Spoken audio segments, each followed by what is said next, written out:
Eko tahee biyyarraa fagaadhu harmee Oromiyaa asin irraanfadhu jiraachuu dadhabnee biyyarraa facaanee bakka dhalannetti mirga keenya dhabnee osoo biyya qabnu biyya ormaatitti bifa jijjiiranne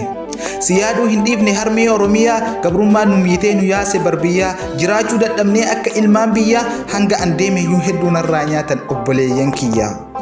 Keessa koona dhukkuba dararaasa yoo yaadadhu gaafii takkan jirtu situmaa si hidhu natti jijjiirame namni an jaaladhu maaliif na hiitan jedhee yoo ani gaafadhu aangoo kiyyaa miti federaala gaafadhu akkana siin jedhu akka tahettuu silaa ani bahee obboleeyyan kiyyatti murtiin dharaa hedduutti murtaahee nu qofaa miti waan Oromoon tahe gaaf dabre dubbadha yoo Rabbi irraa tahe gaaf dabre dubbadha yoo Rabbi irraa tahe.